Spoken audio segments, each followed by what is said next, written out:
Hello, good morning! Welcome back to my YouTube channel!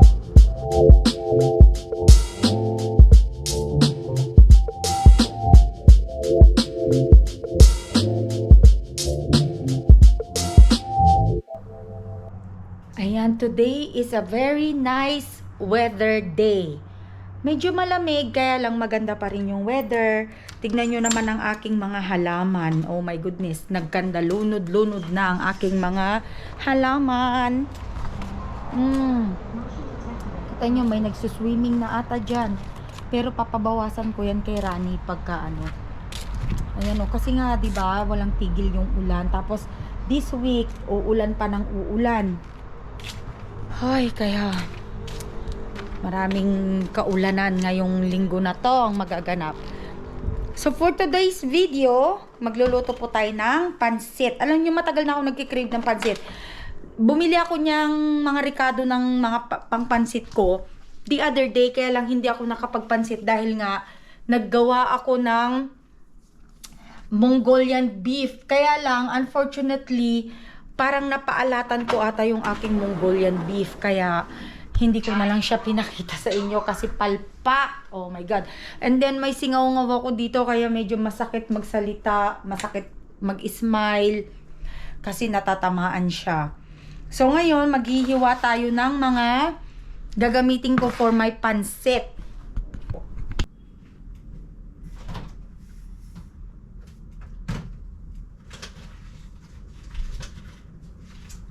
Ayan o, lanta na yung aking celery. Kaya kailangan ko nang gamitin siya. Itong isa na lang ang gagamitin ko ito. Pero ito tapon ko na. And then tapos sabi ko gagawa pa sana ako ng lumpia. Kasi tignan nyo, mayroon pa akong cabbage na malaki dito. Kaya gamitin ko ng konti yung para sa pangalan nito, pansit. And then, we'll see kung makakagawa pa ako ng lumpia ngayon. Pero as much as possible, gusto ko nga gumawa ng lumpia. Kasi na-defrost ko na rin yung mga wrapper ko eh. Tapos bumili ako nitong snow peas, chicharo. Chicharo sa Ilocano. Hindi ko alam sa Tagalog kung ano to. Baka chicharo din yata sa Tagalog. I don't know. Pero para sa akin, masarap to. Gusto ko siya. So, prepare muna natin. Maghiwa muna tayo ng mga kagulayan dyan. Ayan ba yan? May nalaglag. Sayang. Gustong gusto ko tong gulay talaga na to. Pero, ewan ko, kung kayo ba ay nagpapansit, gusto nyo ba yung pansit nyo medyo crunchy? Kasi ako ganun, yung mga gulay, gusto ko medyo crunchy. Ayoko ng yung mushy. Kaya makikita nyo crunchy mamaya yung mga gulay ko. It's okay, kanya-kanyang preference yan. Mas prefer ninyo ang mga lutong gulay, it's okay lang din, di ba? Pero kasi ako, gusto ko yung medyo crunchy. Yung mga half-cook, kumbaga. Kaya I think pag napunta siguro ako ng Thailand, mabubuhay ako. Kasi gusto ko kasi yung mga gulay na mga medyo hilaw-hilaw.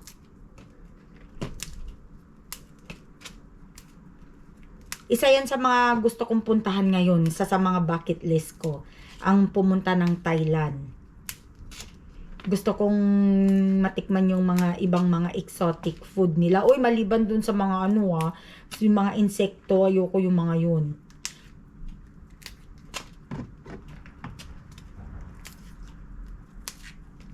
Next time, papakita ko sa inyo ang version ko ng papaya salad. Although mayroon na pala yata akong papaya salad dyan eh. Nagawa ko na yan. Na-i-vlog ko na before. Kasi isa yan sa mga gusto ko. Ginawa ko yan nung wala pa akong braces kasi nakakain ko pa siya. Eh ngayon, medyo hirap akong kumain nga ng mga medyo yung kagaya nun, lalo na yung papaya salad. Kasi talagang crunchy talaga yun. Talagang hilaw yung papaya. Kaya medyo hirap. Pwede ko man kainin, kaya lang, konti lang, yung paunti-unting kain lang, hindi yung talagang lamon. So, bali, ang sahog ko pala dito sa pansit ko ay hipon lang. Dahil wala akong karne, wala ako din manok. Kaya hipon na lang. Masatisfied lang yung cravings ko ba. Ayan. So, ito na yung ating first chicharo. Chicharo or snow peas. Ayan. Dadagdagan ko na ang paggawa kasi bibigyan ko rin kasi Ate Julie. Then, hiwain ko muna ang celery. Ayan o, pangit na yung celery ko. Pero it's okay. Kaya kailangan lutuin na talaga siya. Wala na akong celery pala sa lumpia. Kaya hindi na ako makakagawa ng lumpia. Ayan. Palito na lang yung natira o. Lungay-ngay na.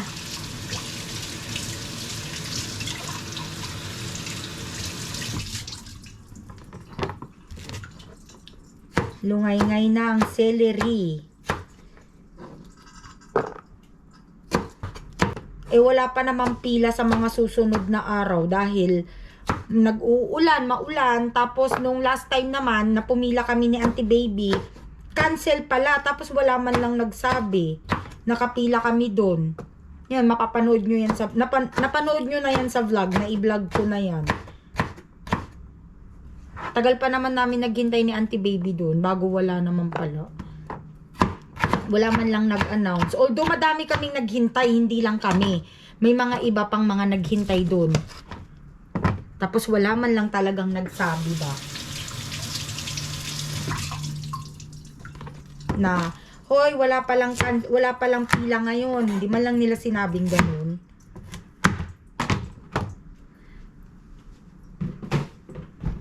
Yan, nasa ng aking peeler. Okay, hiwain ko muna ang mga gulay ko and then I'll be back. Ayan, so nahiwa na natin lahat yung mga ingredients. Ngayon naman magluluto na tayo. So we'll see kung kakasya dito. Kasi wala akong malaking lutuan.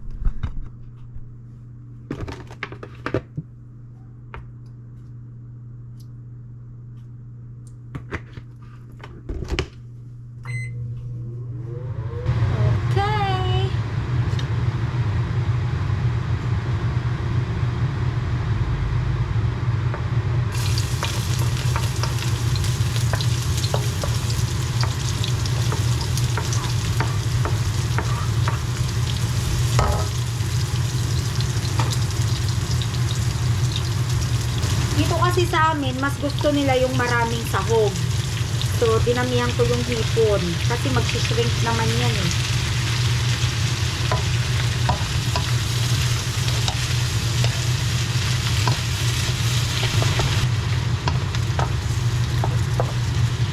So, si hipon ay pre-cook na.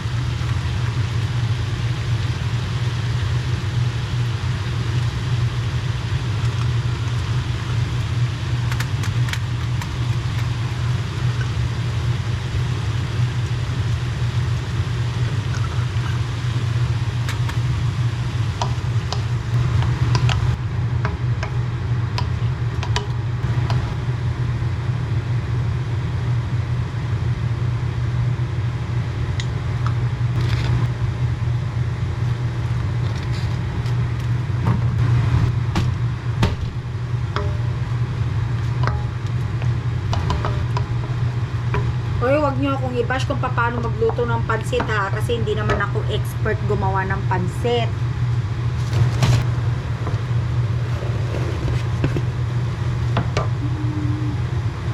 So, lahat ng gulay natin ay nahugasan na.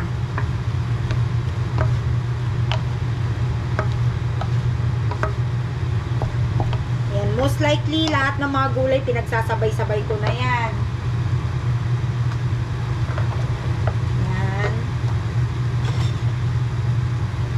Kasi nga, gusto ko kasi crunchy, di ba?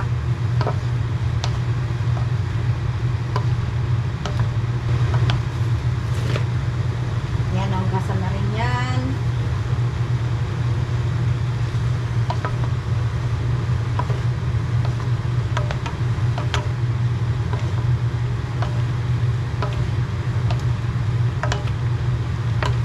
Kung pwede nga lang i-blanch lang yung gulay, iba-blanch ko lang. Then, yung cabbage. Last na to, ang gulay. Parang ang dami ko atang niluto. Pero gusto ko kasi magulay eh. Kaya okay lang.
Ang harap.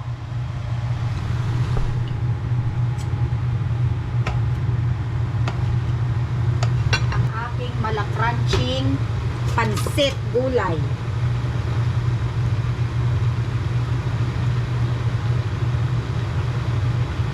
Transfer na natin dyan.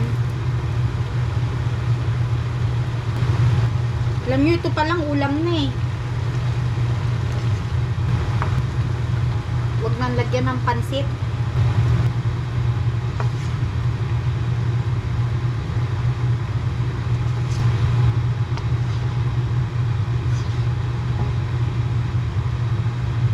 Okay. Our next one. Lagyan natin yan ng tubig.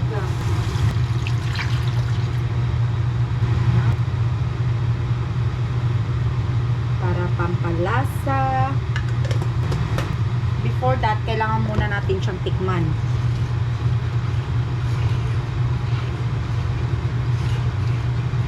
Kasi baka maalat. Lagyan natin ng konti pang paminta.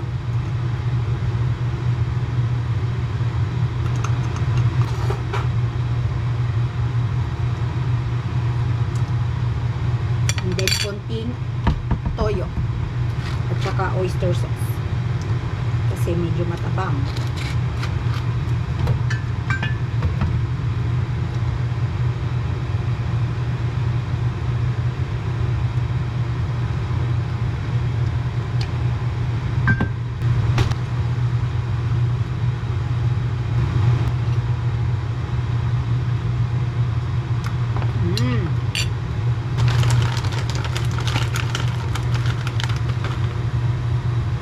Oh my God, palabok pala yung nakuha kong pansit.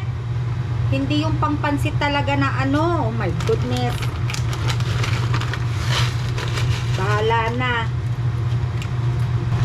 Pangpalabok pala yung nakuha ko. So we'll see kung anong magiging kahihinatnan ng pansit na to. Hindi pala siya yung ano, bihon. Oh my gosh. Hindi na naman nagbasa si Maribel. Mukha yatang palpak ang pansit ni Maribel. Palpak kasi.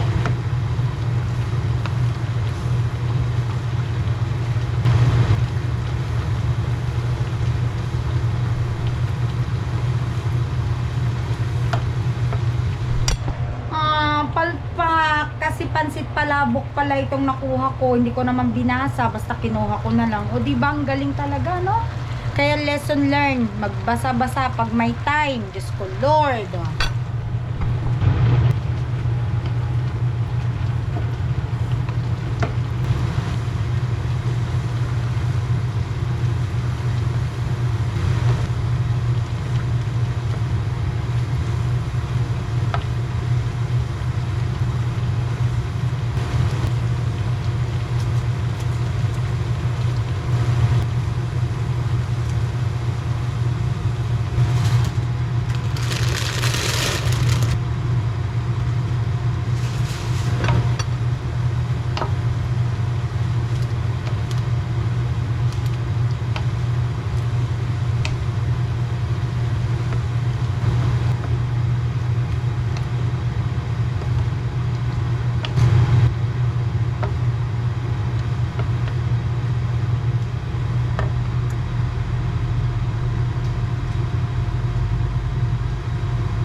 So, medyo okay naman. Parang nagiging okay naman na siya. Kahit palpak yung pansit.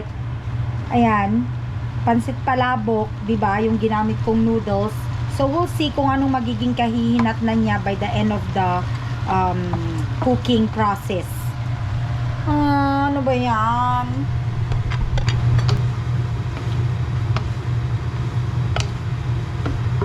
Okay. Magpapalit lang po ako ng battery ha. Kasi paubos na yung battery nito. Wait lang. Ayan. So, ready na ulit tayo. Ayan yung pansit natin. Still in process. So, hindi siya pansit. Pansit palabok pala yung nagawa ko. Ay, ano ba yan? Ayaw pa magpatikim.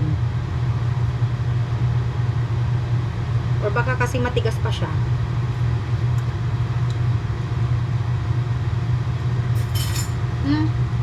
Matigas pa. Dagdagan pa natin ng konting tubig kasi matigas pa siya.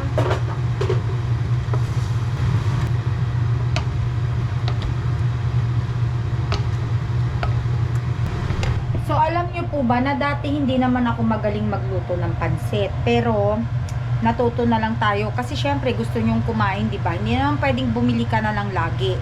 Kaya sabi ko, pag-aralan kong gumawa ng pansit. Kaya, nung natuto naman akong gumawa ng pansit, sabi ko, ay, ang dali lang pala. Kaya lang, this time, pumalpak kasi pansit palabok yung nagamit ko. Ay, ano ba yan? So, we'll see pa rin. Still hoping.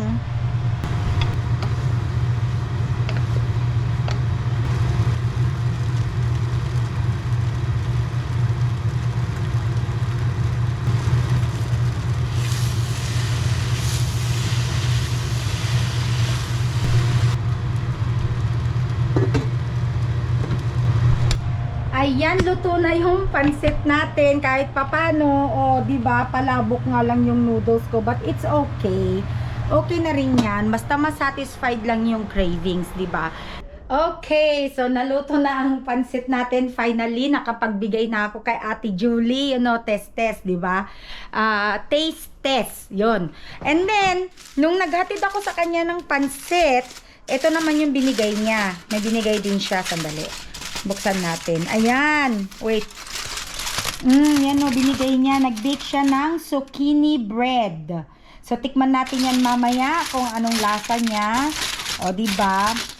Kung magbigay ka ng ano, may kapalit din. Kaya kayo, wag kayong magsasawa magbigay ng sharing, ng share kasi sharing is caring. O, diba? O, kagaya niya, nagbigay akong pansit, meron din bumalik. O, diba? Ganun lang yun. Char. Ayan, papanood dyan ni Ate Julie. So, takpan muna natin yung pansit natin. Dahil medyo mainit pa naman. And then, mamaya ay maghuhugas tayo ng pinggan. Dahil ako ay... Actually, maghugas na kaya tayo ngayon, no? Dali. Ibaba ko lang kayo. And then, mamaya ay maglilinis. Magwawalis tayo ng paunti-unti kasi medyo nagkalat ako sa sahig. Ang mga kasama ko dito sa bahay ay tulog pang dinatnanan ko. Kasi si Rani, nagtrabaho naman siya. Si Alan naman, nagtrabaho kagabi. Kaya siguro, baka naglaro pa siya ng mga games niya kagabi bago siya natulog. Kaya ayun, puyat. Dahil ako talaga naunang matulog dahil maaga akong pumasok kaninang umaga. Ayan, kung gusto nyo rin makita kung paano binake ni Ate Julie yung kanyang zucchini bread, comment down below para maipakita niya, ma-share naman niya kung paano ginawa niya sa kanyang zucchini bread. At i-ask natin siya kung pwede natin siyang i-vlog while she's making it, di ba? At nang sa ganun ay may mga iba tayong mga natututunan ba? Kasi ang goal namin ni Ate Julie or ni Rani dito sa bahay namin, kailangan namin mag-start ng eat healthy. Kasi lately hindi masyadong healthy yung mga kinakain namin. So, napagdesisyonan namin ni Rani na kakain kami ng healthy from now on. Yun ang aming New Year's resolution. Dapat. Kaya lang, February na. Ngayon pa lang kami mag-uumpisa, diba? Uy, pero kung hindi nyo po na ipagtatanong, dati ang tabako. Ayan, pakita ko sa inyo yung mga picture na dati nung mataba pa ako. Hindi ako nag-diet or whatsoever. Kaya ako nag-lose weight dahil nag-start na ako mag-lose weight noong nagpa-brace ako. Doon nag-umpisa ang aking pagbagsak ng aking weight. Until ngayon, kasi nga naka-brace pa rin tayo, nakikita nyo naman siguro, di ba? Kaya kahit na gusto kong magmukbang talaga in front of you guys, hindi ko yun magawa dahil hindi naman ako ganun kalakas kumain talaga na kagaya ng dati. Na kung makikita nyo sa mga previous vlog namin last year, may mga mukbang pa kaming mga vlog noon. Pero ngayon, hindi ko yun magawa dahil nga hindi naman ako masyadong makakain dahil masyadong ano tong aking brace. Kaya ayan, kung gusto nyong mag-lose weight din, magpa-brace kayo. Char, oy, hindi joke lang. Kaya syempre, ako gusto ko na rin yung ganito na ano na hindi na ako masyadong mataba. Kasi nung medyo mataba ako, mahirap din, nahirapan din ako ba. Yung masyado kong yung bang naging ano ako, naging yung mabilis ako mapagod, mga ganun. At least ngayon, medyo okay pa. Kaya sabi ko, maintain ko na lang din yung ganito na hindi na ako tataba, na hindi na ako babalik sa dati kong katawan. Sana, baka nga kasi pagtanggal ng brace ko, Diyos ko, lamon dito, lamon doon na naman ako, diba? Kaya sana maiwasan ko na yun. Eh maraming nagtatanong, yung mga dating kakilala ko na ano daw, baka daw may sakit ako, ganun. Wala po akong sakit. Sadyang pumayat lang talaga ako dahil sa brace ko. At FYI, hindi rin po ako pumayat dahil na-stress ako sa trabaho ko. Hindi po. Kasi bago pa man din ako umalis doon sa isa kong trabaho, medyo naglo-lose weight na rin ako noon kasi doon ako inumpisahan malagyan ng brace. Kasi maraming mga nagsasabi, yung mga nakakakita sa akin na, uy, ba't ang payat-payat ko na nga daw? Tapos, baka daw nga, sandali, si Ate Julie tumatawag. Ay? Yes? Oh, sabihin mo sa vlog ko. Masarap. Oh. Masarap daw yung pansit palabok. Hindi ba matigas nang? Medyo firm, pero okay naman. Okay naman, di ba? I-microwave mo na lang. Inutusan pa yung binigyan eh. Ako naman hindi ko pa nakakain yung binigay mong zucchini bread kasi hindi pa ako kumakain. Mamaya kakain muna ako. Oh, so ayun. Okay. Okay, bye. Bye. Ayan, so nabili ang ating pansit / palabok ba. So balik tayo dun sa kwento ko. So marami nga ang nagsasabi na pumayat daw ako kasi kesyo may sakit, kesyo na stress, kesyo hindi po. Ang totoo po niyan, kaya po ako pumayat dahil sa aking brace. Ayan, yung brace. So lahat naman po kinakain ko pa rin. Kaya lang, pagka nasiksikan na kasi ng pagkain yung ngipin ko, parang na-stress na ako, ayaw ko nang kumain. Kaya as much as possible. Kaya doon kaya po doon ako nag-lose weight ng bonggang-bongga kasi lalo na pagka in-adjust nila yung brace ko. Nako, ang sakit po kung hindi nyo lang alam. Ito ang biggest regret ko. Pero syempre, kailangan magtiis ganda kasi gusto mong gumanda yung ngipin mo. Dahil kung hindi nyo po talaga na ipagtatanong, yung ngipin ko talaga crooked. Like, ang pangit. Tapos ang taba ko pa, ganun, diba? So, at least ngayon, nakakapag-smile na ako, o diba, nakakapag-smile na ako. Noon po, ganyan lang ako mag-smile. Ganon, kasi nga crooked talaga yung ngipin ko. So, at least ngayon, pag nakita nyo sa mga picture ko, naka-smile na akong ganon, with labas na yung ngipin. Talaga noon po, promise talaga, Diyos ko. Kaya, ayan, so kakain muna tayo. So, pero hindi muna ako magpapansit kasi yung pansit ko is for dinner. So, kainin ko muna itong aking natitirang krabi. Kinain na ni Alan lahat ng mga galamay. Iniwan lang niya sa akin yung laman. Kaya, kailangan ko nang kainin yan dahil bago pa masira. Kakain na ako, diba? So, I'll see you guys later. Hello! Ayan, nakain na natin yung pansit natin at sobrang sarap nga naman talaga. Nag-enjoy po yung asawa ko. Nagustuhan niya yung pansit.